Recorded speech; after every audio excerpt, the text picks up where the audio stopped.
Hey, Golden here. This is my first time making an actual video, well obviously besides my frag movie of course, and I thought I'd try to make a good first impression by making a how-to spy guide. Very original. That can work for both comp and pubs. I guess we could start off by looking at the spy's weapons and work our way from there. To start off at the extreme basics of this guide, we could talk about the revolvers. Now, everyone knows that the spy has a gun, right?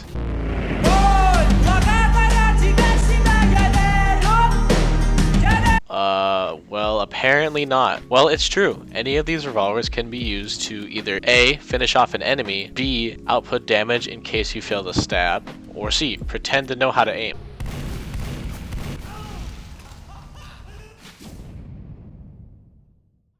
Of course, I'm sure a majority of you would maybe rather do an epic Trickstab. Well, I'm not going to stop you and tell you that's wrong. Do as you please. But in my personal opinion, using a gun to finish off enemies or kill an enemy that has spotted you would be a lot more simpler. Knowing how to use each and every kind of revolver is very essential and rewarding, especially for learning what gun works best for you. The revolver. This is personally my favorite. It deals the damage and frightens the person you're fighting if you can hit your shots. This is my personal go-to weapon of choice when I'm playing Spy. Please bring back the ambassador.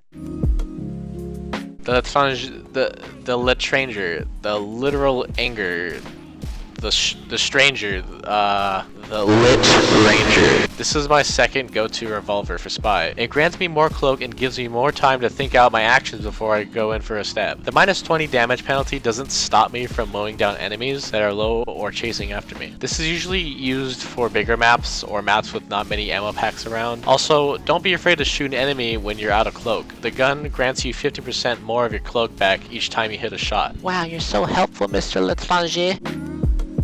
The Enforcer can be useful sometimes. Personally, I don't use it that much, but when I do, it's pretty fun to use. I only tend to use this revolver when I encounter a sniper that has a quick reaction time. Just stand right behind him and you can easily get a 2-shot kill. Pretty handy, but not something I'd pick often. I literally don't even need to go over this. Just do normal spy things like stab and sap buildings and you get free pre-nerf ambi headshots from any range on any part of the enemy's body. I don't understand why they nerfed the ambi but not this crazy pub stomping gun. Now normally I'd use this as my go-to weapon, but its recent nerf caused it to be an up-close and personal gun instead of a mini sniper like it used to be. 9 times out of 10, if you're fighting somebody up close with this gun, you're probably going to end up dying, or losing a lot of your health. I'd only use this revolver in close range maps such as CP Steel. Now that we got the revolvers out of the way, let's go over Spy's main weapon, the knives. As I stated in the revolver section, knowing how to use each and every kind of knife that Spy has to offer is very essential and very rewarding. Your knife should be your main source of killing 85% of the time. But Golden, I want to do epic Trickstabs. Of course, getting behind the enemy line is your first step in doing this, as you guys should know. Your knife is used for A, picking off key targets, B, poking low health players, or C, epic Trickstabs. To start off, we've got the knife. This is obviously everyone's go-to spy knife, as it has no downsides and does what it was meant to do. This is definitely my go-to out of any of the knives. This knife is very self-explanatory. Just go behind and get backstabs and ta-da, you know the basics of Spy. The Spy-Cicle. This is usually my second go-to knife, especially when there's like 20 paranoid pyros on the other team or just one really good pyro that won't hop of my dick. As I was saying, this is a very good knife, especially when trying to survive longer and keeping away from the pyro. My only complaint on using this weapon is that when I'm about to go in for a kill and the pyro lights me on fire and costs me an important key pick. The kunai. I love this weapon. I love the clear blue skies. It's very fun to use in pubs and get awesome chain stabs and then get called a weeb in chat. Oh. Anyway, this is usually my go-to mess around knife if the enemy team is bad or I just feel like stealing everyone's health. This weapon also definitely teaches you how to walk around the battlefield with low health and position yourself accordingly to get key picks. When using this weapon, don't get cocky just because you have a lot of health. People could still kill you even if you're getting huge chain stabs. The Big Earner. Now this isn't my favorite knife, but it can come in handy for getting away or getting behind the enemy's back fast and easier. But my gripe with this knife is that it's as huge as Spy's forearm. Holy shit. My actual gripe with this knife is that the minus 25 health is very, very useful in a lot of scenarios. You could surf a rocket, a pipe, survive a long fall, afterburn, etc. Just with that extra 25 health. But instead, you can get one shot by literally anything. Scope snipers, ambi headshots, rockets, pills, stickies, meat shots, shotguns, and the list goes on and on from there. Not my favorite, but that's just my opinion. This knife can be very handy if you know how to use it correctly. The Your Eternal Reward. I love using this knife if I'm feeling relaxed and just want to absolutely destroy the enemy team without them noticing. I tend to have to use this knife with the l'étranger so that it cancels out that plus 33% cloak drain. I'd only recommend using this to learn how to act with other disguises that you don't normally use and to take out huge sentry nests. The Invis Watch. This is basically everyone's go-to choice of watch. It's the most effective, does its job, and is very helpful. I 90% of the time use this watch over any of the other watches. Not that the others are bad, just gets the job done better. The Dead Ringer. It's a pretty good watch. I only usually use this in pubs if I want to walk on the enemy team and just stab everyone, or if people love to chase me and not leave me alone. Either works. The Cloak and Dagger. Other than just being a meme, this watch can be pretty useful for giving out info to your teammates on enemies' locations and where everyone's positioned. This watch can also be used to really time your stabs if the enemy is being very paranoid and just keeps turning around every 3 seconds. This watch is better used with the l'étranger to maximize your walking distance. Also, for the love of God, try not to jump while using this cloak because it drains it even faster, and I just have a habit of jumping and thought you guys should know too. Don't be like me. Just use the sapper. It's the only good one. Wait, what are you doing? No! Please, stop. Stop it. What is wrong with you? First, we'll start off with what kind of mindset you should have as a spy. Okay, so this is gonna sound crazy, but you don't actually need to be a weeb to be good at spy. Absolute insanity, I know. Besides that, your mindset as a spy should always be to go for key picks. So classes like medic, heavy, demo, sniper. Don't just stab randomly because you're knife raised and you feel like you should kill them.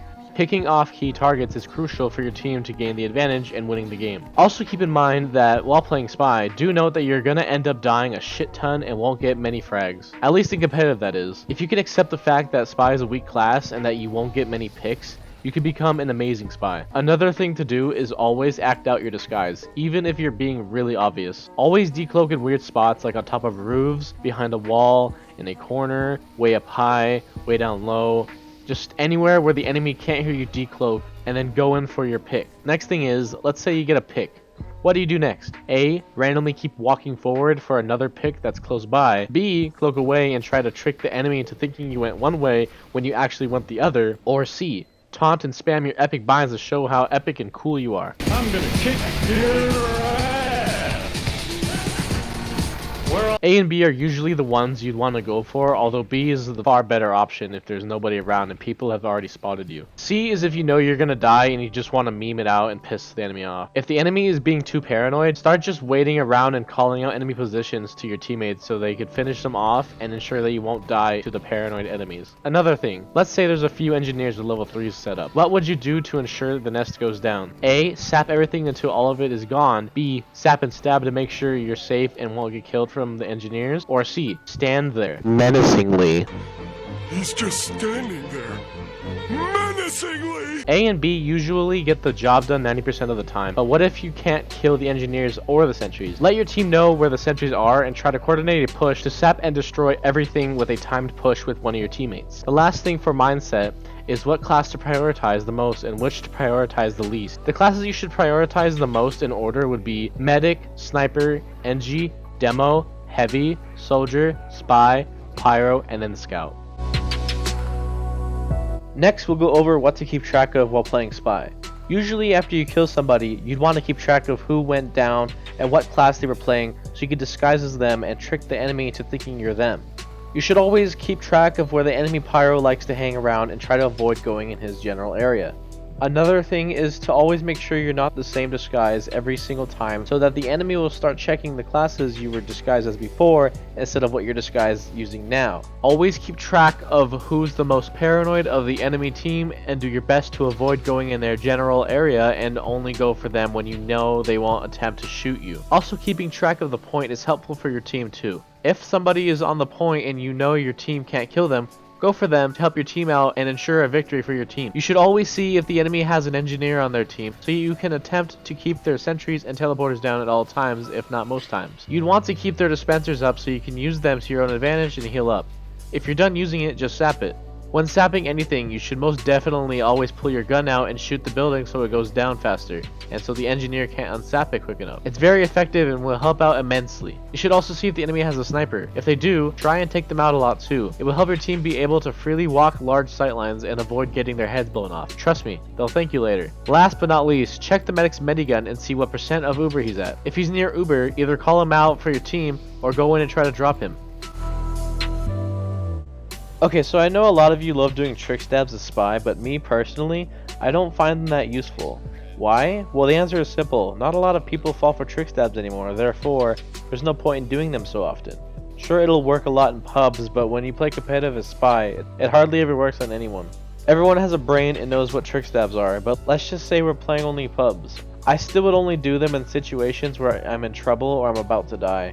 They're really only last-ditch effort things, so if you're only playing Spy to get cool and pointless Trickstabs, then you're not really playing Spy correctly at all. I used to be all about Trickstabs when I was younger, but as time went on, I soon realized that it's probably better to use my gun and learn where and how to decloak to get my stabs. But hey, if you want to be the guy to Trickstab everyone in a game, then be my guest. I'm not going to stop you. Play how you want to play. If it's fun for you, then go right on ahead. Thank you guys for watching. Sorry if this video was extremely tragic and cringy, but I really didn't have any ideas on what kind of video to make. If you guys would like more how-to Spy videos, comment down below letting me know. If you have any video ideas, let me know down in the comment section too. I don't have many great ideas for videos, so your guys' feedback would help me out a lot. I also have a Discord server and it'll be down in the description. I always talk and respond with people there, so if you're interested, come on in and have a conversation with me. But besides all that, thank you for watching and subscribe if you want more Spy videos from me.